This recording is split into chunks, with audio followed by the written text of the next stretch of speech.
she cleaned floors. That's all anyone knew about Sarah Thompson. Every morning at the base cleaning station, mop in hand, she made small talk about weekend plans.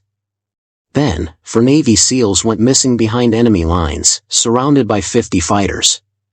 And the quiet cleaner picked up something deadlier than a mop. What happened in the next 6 hours would reveal that some people hide their most dangerous skills in the most ordinary places. Meet Sarah Thompson.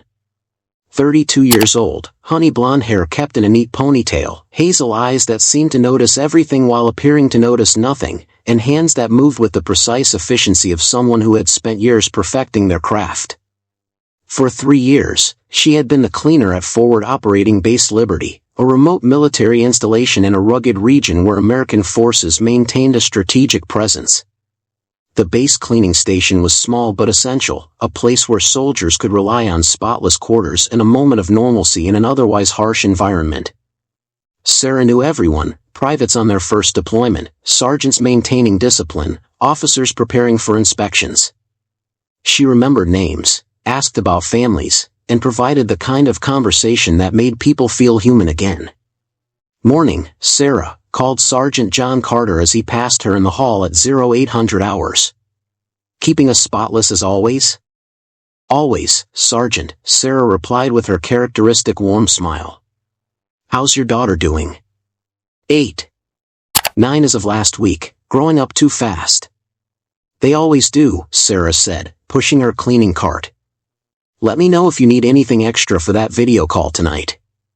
As she worked, her mop moving with practiced precision, the door opened again. 4 men in full combat gear walked in, their faces showing the exhaustion of extended operations. "Sarah, got time for a quick sweep of our bunk?" asked Lieutenant Mark Davis, leader of SEAL Team 7's Alpha Squad. "For you guys?" "Always," Sarah replied. "Give me 15 minutes to finish this hallway, then I'm all yours." The 4 SEALs, Davis, Chief Petty Officer Tom Reed, Petty Officer First Class Luis Garcia, and Petty Officer Second Class Ethan Lee, were legendary on the base. They'd conducted over 40 successful missions in the past year, earning a reputation as the most effective special operations team in the region. They were also Sarah's favorite people to work around. Unlike some soldiers who barely acknowledged her, the SEALs treated her like a valued member of the team. They shared stories, asked her opinion, and genuinely seemed to appreciate her company. What they didn't know was that Sarah appreciated them for different reasons. She studied their tactics, listened to their mission debriefs, and mentally cataloged every skill they demonstrated. Not out of curiosity, but out of habit from another life. "Heard you guys are heading out on another op tonight," Sarah said as she cleaned their bunk. "Just a reconnaissance run," Davis replied casually. "Intel gathering, maybe some surveillance. Should be routine." "Stay safe out there," Sarah said, her tone light but her eyes showing genuine concern. "Always do, Sarah. Always do." That was the last conversation she had with them before everything changed. 37 hours later, alarms screamed across FOB Liberty. Sarah woke instantly in her quarters, years of training making her alert before her mind fully processed what was happening. She was dressed and moving toward the command center before the second alarm cycle completed. The base was in chaos, officers running between buildings, communications specialists shouting updates, and a tension in the air that spoke of something catastrophic. Sarah slipped into the command center, her cleaner persona allowing her to move through spaces where civilians normally weren't permitted. Everyone was so focused on the crisis that nobody questioned her presence. "Say again, what's the situation?" Colonel Robert Hayes, the base commander, was shouting into a radio. "SEAL Team 7 Alpha Squad is down, sir," came the response from an overwatcher in a reconnaissance drone. They walked into an ambush approximately 40 miles northeast of the base. Last transmission indicated they were surrounded and taking heavy fire. "How many hostiles?" "Estimated 50 fighters, sir. Heavily armed, well positioned. The SEALs are pinned down in a valley with no cover and no escape route." Sarah felt her blood run cold, but her expression remained neutral. 50 against 4. Those were execution odds, not combat odds. What about extraction? Hayes demanded. Negative, sir. The LZ is too hot. Any helicopter insertion would be shot down before it could land. We've got fast movers on standby, but we can't get close air support without risking the hostages. Hostages? They've been captured? Affirmative, sir. Drone feed shows all 4 SEALs alive but in restraints. Enemy forces have them in the center of their position, using them as human shields against any potential strike. The room fell silent. Everyone understood what this meant. 4 of America's most elite warriors, captured alive by enemy forces who would torture them for intelligence before executing them on camera for propaganda purposes. Options? Hayes asked his staff. We could attempt a ground assault, but we'd need at least 100 soldiers to have any chance against 50 entrenched fighters. Assembly and movement time puts us at 6 hours minimum. They don't have 6 hours, another officer interjected. Intelligence intercepts indicate execution is scheduled for sunrise. That's 4 hours from now. What about a ransom negotiation? Sir, these fighters don't negotiate. They execute prisoners. It's what they do. Hayes slammed his fist on the table. There has to be something we can do. We don't leave our people behind. Sir, ventured a young intelligence officer, with all due respect, the mission is impossible. We can't extract them, we can't assault with sufficient force, and we can't negotiate. Those SEALs are already dead. We just haven't admitted it yet. Sarah listened to all of this with the carefully neutral expression of a cleaner who happened to be in the wrong place at the wrong time.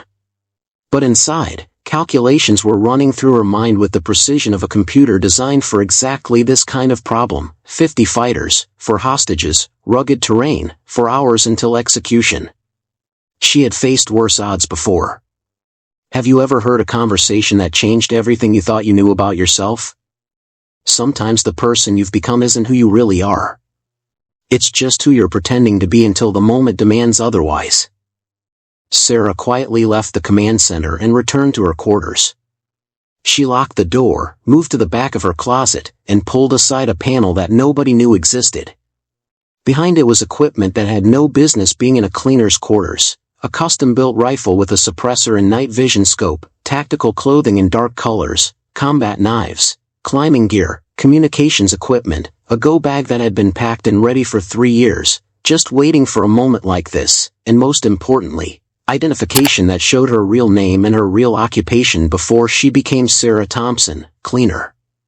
Before she became the person who mopped floors and made small talk about weekend plans, she had been Captain Sarah Knight Thompson, Special Activities Division, CIA, one of the most effective covert operators in American intelligence, specializing in impossible extractions and high-value target eliminations. She had retired 3 years ago after a mission went wrong, not because she failed, the target was eliminated successfully, but because she'd been forced to make a choice between following orders and doing what was right, and she'd chosen right over orders. The CIA had given her 2 options: accept reassignment to a desk job in Virginia or disappear completely with a new identity and never work in the field again. She chose to disappear. Found herself at FOB Liberty with a cover story as a cleaner, thinking she could leave her past life behind and just be normal for once. But now 4 good men were going to die unless someone did something impossible, and impossible was Sarah Thompson's specialty. She changed quickly, the familiar weight of tactical gear feeling like coming home after a long absence. The rifle fit perfectly in her hands, muscle memory from thousands of hours of training making every movement automatic. But she couldn't just walk out of the base in full tactical gear without raising questions. She needed to leave quietly, without anyone knowing she was gone until it was too late to stop her. Sarah packed everything into a duffel bag that looked like standard military issue, pulled on a hoodie over her tactical vest, and walked casually toward the base perimeter. She knew the guard rotation schedules, knew which sections had camera coverage, and knew exactly how to exploit the gaps. 20 minutes later, she was outside the wire, moving through the darkness with the silent efficiency of someone who had spent years learning to be invisible. The terrain was treacherous, rocky mountain paths that would break an ankle in the dark. But Sarah moved through it like she was walking on flat ground, her night vision equipment turning the landscape into shades of green, her mental map of the region guiding every step. 40 miles. In most cases, that would be a 10-hour hike over mountain terrain in the dark. Sarah planned to do it in 90 minutes. She ran. Not the casual jog of someone exercising, but the brutal, ground-eating pace of someone who had trained for exactly this kind of emergency movement. Her body protested. 3 years of cleaning floors hadn't kept her in the same condition as her active duty days. But she pushed through the pain, knowing that 4 men were counting on her, even though they didn't know it yet. At the 30-mile mark, she slowed to a tactical pace, knowing she was getting close to enemy territory. The drone feed had placed the SEALs in a valley surrounded by hills, which meant the 50 fighters would have observation posts on the high ground.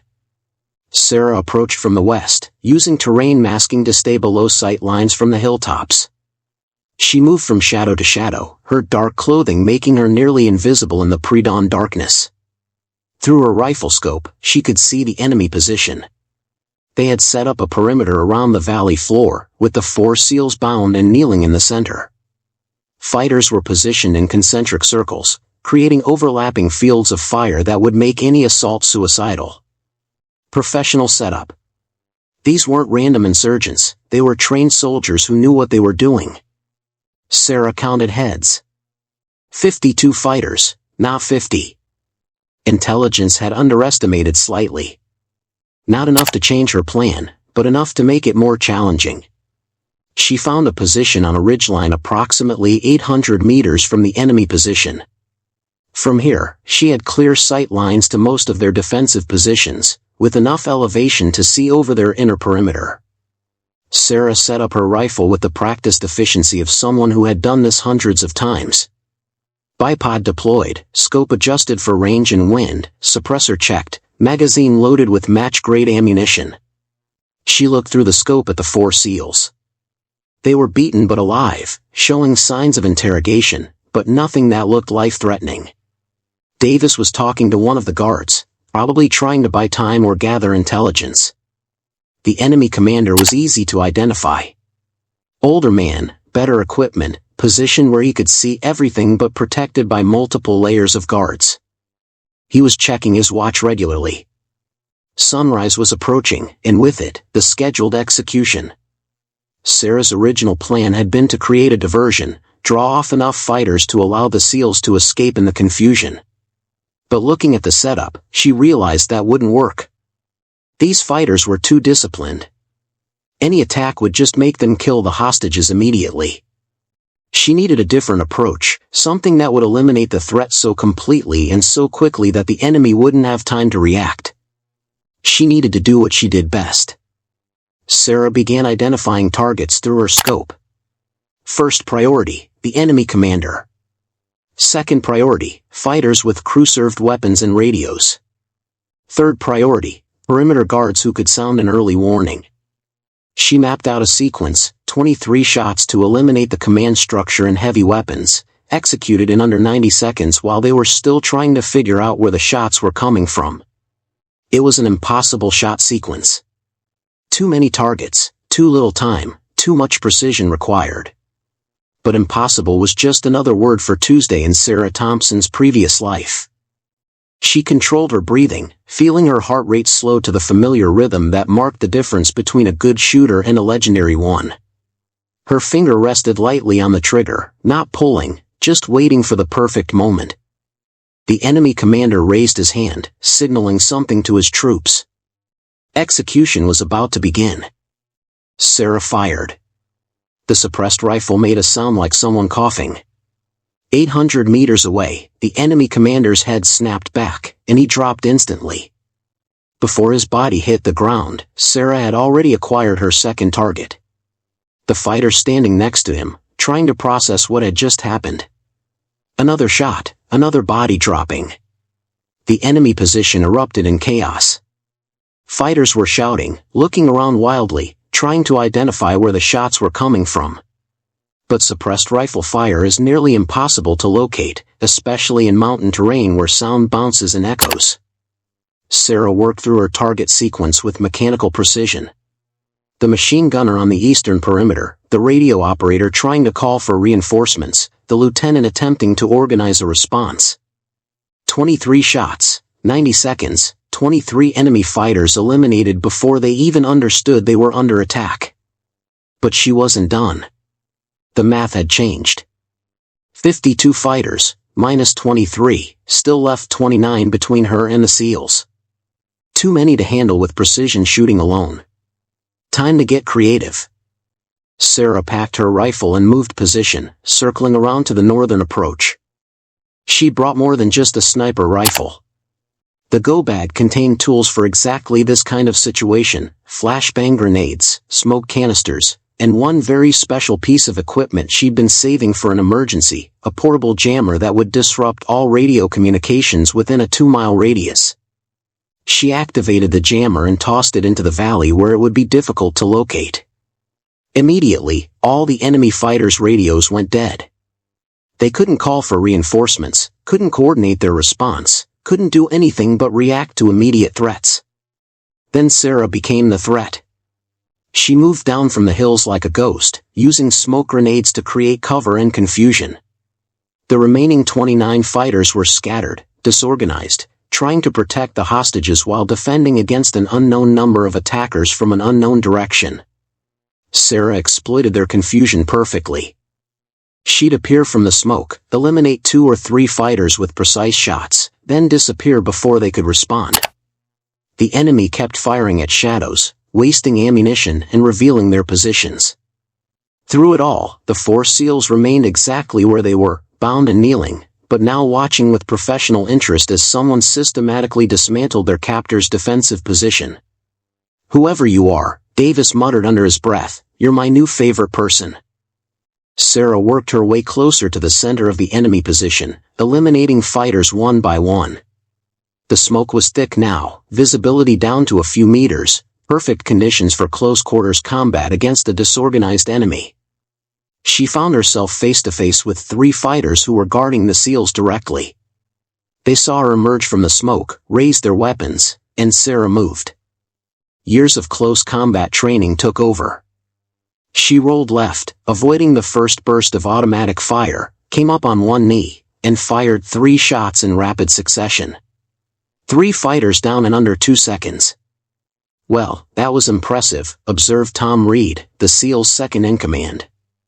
Sarah moved to the SEALs and cut their restraints with her combat knife. "Can you guys move?" "Who are you?" Davis asked as he grabbed a weapon from a fallen fighter. "Someone who really hates seeing good people die," Sarah replied.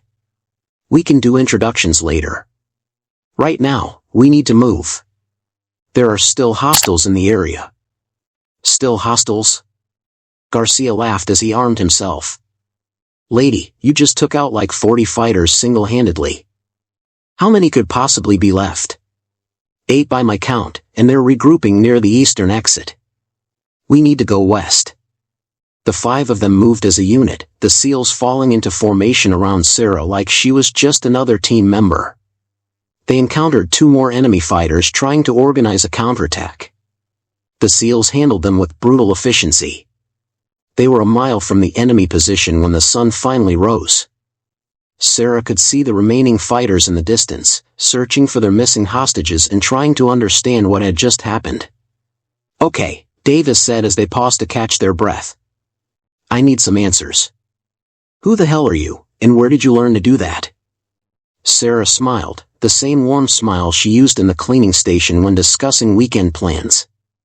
"My name is Sarah Thompson. I clean floors at FOB Liberty." The 4 SEALs stared at her like she'd just spoken in an alien language. "You're our cleaner?" Lee said slowly. "Yes. Your cleaner just eliminated 50 enemy fighters to rescue you." 52, actually, Sarah corrected. Intelligence underestimated slightly. Reed started laughing, the kind of laughter that comes from surviving impossible situations. "This is insane. We've been getting our quarters cleaned by a one-woman special operations unit for 3 years, and nobody knew. That was kind of the point, Sarah said. I was retired, past tense, until you guys got captured, and I couldn't just let you die. Retired from what? Davis asked. That's classified, or at least it was. I'm guessing my cover is pretty much blown at this point. They made it back to FOB Liberty as the sun was fully up. The base was still in crisis mode, with officers organizing the rescue operation that Sarah had already completed. Colonel Hayes was in the middle of briefing his assault team when someone shouted, "Sir! The SEALs are back. They're at the main gate." Everyone rushed outside to see the 4 captured Navy SEALs walking through the gate, armed and apparently healthy, accompanied by a blonde woman in tactical gear that most people didn't immediately recognize. "That's not possible," someone muttered. They were surrounded by 50 fighters. Hayes approached Davis. "Lieutenant, what happened? How did you escape?" Davis gestured to Sarah. "We didn't escape, sir. We were rescued, by her." Everyone turned to look at Sarah, and slowly recognition dawned on their faces. Is that Sarah, our cleaner?" "Not just a cleaner, apparently," Hayes said, his trained eye recognizing military-grade equipment and the bearing of someone with serious combat experience. "Miss Thompson, I think you and I need to have a conversation, a classified one." 3 hours later, Sarah sat in a secure conference room with Colonel Hayes, a representative from the CIA, and a very confused base intelligence officer. "So let me get this straight," the CIA representative said, reading from a file that had just been delivered via secure courier. "You're Captain Sarah Thompson, former Special Activities Division, with over 60 successful missions in hostile territory. You were one of our most effective operators before you requested reassignment to inactive status 3 years ago." "That's correct," Sarah confirmed. "And you've been working as a cleaner at this base for 3 years without anyone knowing your real background." "Also correct." "Why didn't you tell us?" Hayes asked. "We could have used someone with your skills." "Because I was done with that life, Colonel. I'd done enough missions, seen enough death, made enough impossible choices. I wanted to be normal for once. Clean floors, have conversations about weekend plans, just exist without constantly looking over my shoulder or calculating kill zones." "What changed?" the CIA representative asked. "For good men were going to die. Men I knew, who had treated me with respect and kindness for 3 years. I couldn't just let them be executed when I had the skills to prevent it." Hayes leaned back in his chair. "You eliminated 52 enemy fighters single-handedly in under 4 hours. That's not just skills, Miss Thompson. That's legendary. I did what needed to be done. The question now," the CIA representative said, "is what happens next. You broke cover, revealed your identity, and conducted an unauthorized military operation on foreign soil. Technically, that's a lot of violations." Sarah met his eyes steadily. "Are you going to arrest me?" "Arrest you? No. We're going to offer you a choice. You can go back to inactive status with a new identity in a new location, or you can return to active duty. Based on what you just accomplished, I think we both know which option serves the country better." "I choose inactive status," Sarah said immediately. The room fell silent. "You're sure?" Hayes asked. "After what you just did, you want to go back to being a cleaner?" "I want to go back to being normal. What I did last night wasn't who I want to be. It's who I had to be for a few hours to save lives. But that's not my identity anymore." The CIA representative closed his file. "Very well. We'll arrange a new identity and relocation. You'll have to leave FOB Liberty, of course. Too many people know now." "I understand." As the meeting concluded, Davis appeared at the door. "Sir, permission to speak with Miss Thompson?" Hayes nodded, and Sarah stepped outside with the SEAL team leader. "The guys wanted me to thank you," Davis said. "We owe you our lives. You don't owe me anything. I'm just glad you're safe." "Sarah, or whatever your real name is, what you did was incredible. You're a better operator than most of the Special Forces soldiers I've worked with. I appreciate that, but I'm done being an operator. I just want to clean floors and talk about weekend plans. Davis smiled. For what it's worth, you kept our quarters spotless too. Best cleaner we ever had. Have you ever accomplished something extraordinary only to realize you'd rather be ordinary? Sometimes our greatest skills are the ones we're most eager to leave behind. 1 week later, Sarah Thompson disappeared from FOB Liberty. The official story was that she had been recalled for a family emergency. Most people accepted this without question. The 4 SEALs knew better, but they never talked about what really happened. The mission was classified at the highest levels, the after-action reports were sealed, and the truth about the cleaner who eliminated 52 enemy fighters remained a secret. But something unexpected happened in the days before Sarah left. Word had spread through unofficial channels, not the classified details, but enough for people to understand that their cleaner had done something extraordinary. Soldiers who had barely acknowledged her before now looked at her with newfound respect. Some wanted to ask questions but didn't know how.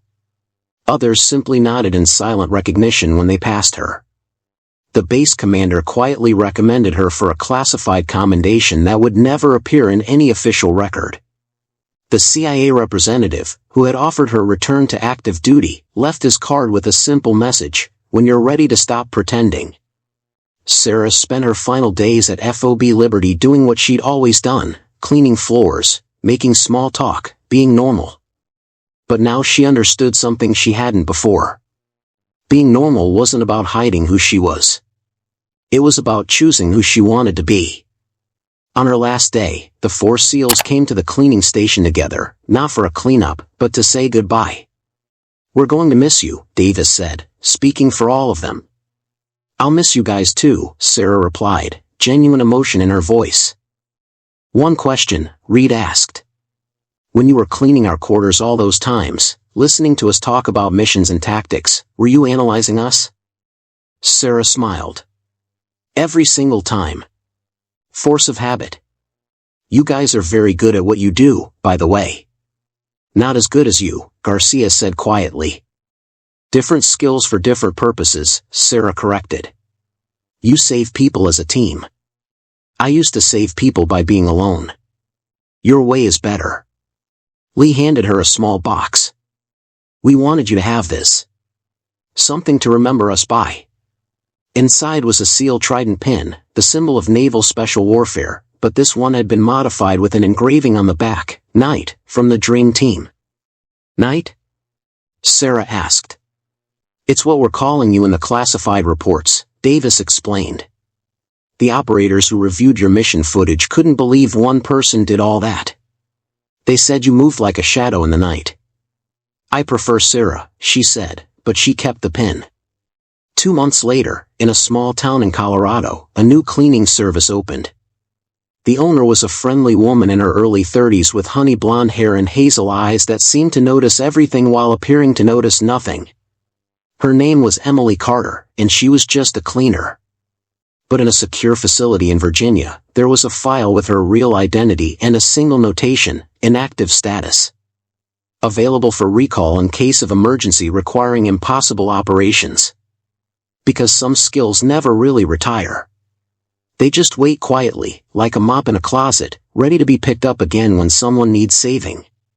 The clients of Emily's cleaning service in Colorado had no idea that the woman scrubbing their floors had once been one of America's most effective covert operators. They just knew she kept their homes spotless, remembered everyone's name, and always asked about their weekends. And that was exactly how Emily, formerly Sarah, formerly Captain Thompson, wanted it. Until the next time 4 good people needed someone willing to pick up something deadlier than a mop. If you've ever hidden your most impressive skills because you just wanted to be normal, remember Sarah Thompson.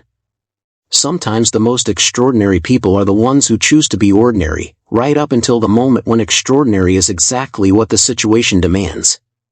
The cleaner who saved 4 Navy SEALs proved that sometimes the most dangerous person in the room is the one everyone thinks is harmless. And sometimes, the person cleaning your floors has neutralized more enemy fighters than most soldiers ever see in combat. But you'll never know unless someone needs saving. And by then, it's already too late for everyone except the people they're protecting. In her new cleaning business in Colorado, Emily Carter kept the seal trident pin in a locked drawer beneath her desk.